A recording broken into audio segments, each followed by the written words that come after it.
Hello everyone, welcome to my channel Lecture Notes. So today I'll be explaining rest of the poem Kubla Khan written by S.T. Coleridge. So I'll be starting from the lines 25. 5 miles meandering with a lazy motion through wood and dale the sacred river ran. So meandering and lazy means in a zigzag manner. So this river ran around as well as inside the palace in a zigzag manner, and then it reached the caravans which were measureless to man. So the poet explains that the river as well as the palace were measureless, that a human did not have enough time or enough audacity to measure the palace as well as the river. It was so huge and humongous in size that not a single human could ever think of measuring it, whether it was in the terms of height, width, or anything. A human can never think of doing it. And sank in tumult to a lifeless ocean. So tumult means a noisy commotion. From a noisy commotions, it turned into almost dead. That is the lifeless, silent ocean. And mid this tumult, Kubla Khan heard from far ancestral voice professing war. So, in the midst of all this noise, Kubla Khan heard his ancestor professing that he needs to leave his leisurely dome, and now it's time to gear up for the upcoming adventure and war. So, there is a similarity between the river as well as the Kubla Khan, because earlier uh, they both had allegedly life. They were leading their life as their own, but after a time they need to prepare for a commotion. They both had they both had to face the ups and downs of the life. That life at a point does give us a leisurely place where a person can rest, but the real aim is to seek adventure and have fun and occupy those leisurely things. Moving further, the shadow of the dome of pleasure floated midway on the waves, where was heard the mingled measure from the fountain and the caves.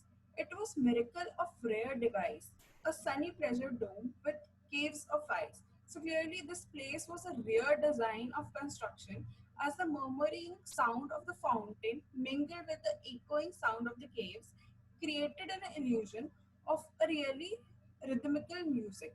So in these 5 to 6 lines, the poet wants to highlight that this place was so much magical that it created a so much pleasurely music on the eyes as well as on the ears of the onlooker, that it appeared to be a magical place.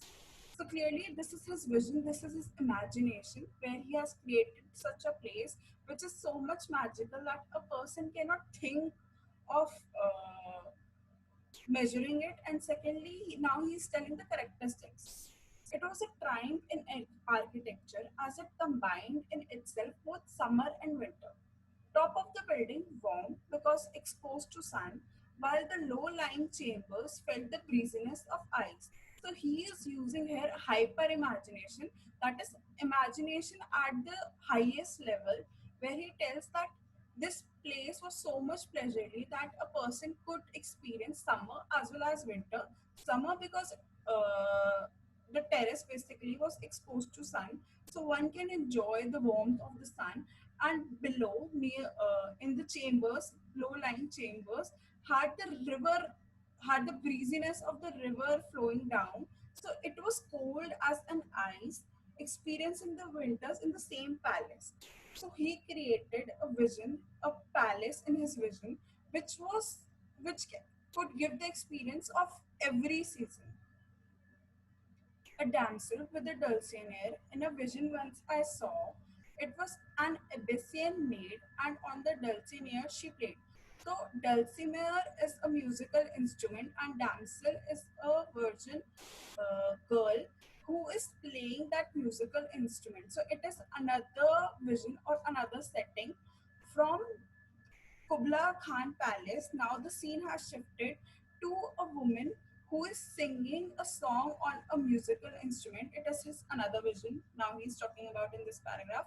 And the maid is Abyssinian maid, and she's playing the song while sitting on Mount Abora, could I revive with me a symphony and song? So clearly, he is reviving that powerful song in his imagination. And that song had a feeling of homesickness, but it was so much powerful that he could create a similar dome in the air.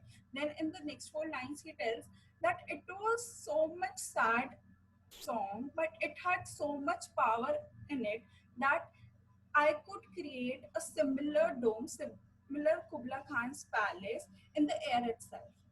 Through the music loud and long, I could build the dome in air, the sunny dome, those caves of ice. So he says, through my imagination, through my music, through that powerful music, it is very easy for me to create that similar dome. It is not such a big task because of the power of the music that he got. And all who heard should see them there, and all should cry, beware, beware.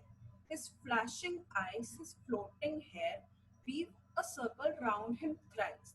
And close your eyes with holy dread, for he on honey dew hath fed, and drunk the milk of paradise. So he says that his magical charm of music, because now he has the power of music, not only he can create the similar dome, but he is so much spellbound that the people are now petrified, afraid of him, and that is the reason that they are shouting beware, beware, because it is so much mystic and magical thing that people are not able to accept that it is a positive thing. They are looking at it as if it is an evil thing. His flashing eyes, his floating air. So music has given him so much power that people are petrified of him. His hair are floating, his eyes are flashing because of the power of music. Weave a circle round him thrice. So people are weaving a circle thrice. So in order to protect themselves from the charm, they will create. So they are creating a protective layer thrice. So they are not enchanted by the song of the poet.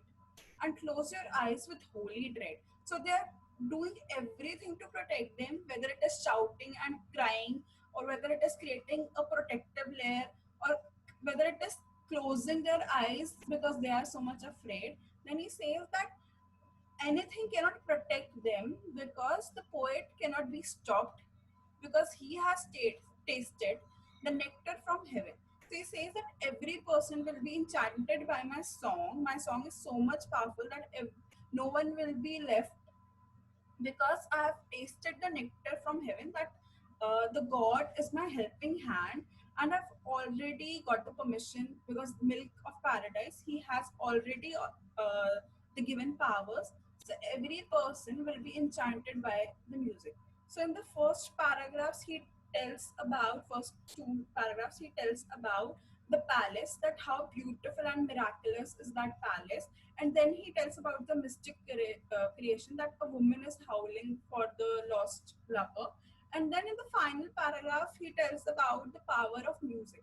He starts with the Abyssinian maid who is singing the song, and then he tells that how he has gained that much power that he can create a dome in the air, and then he tells that he has the power that every person will be enchanted by his music.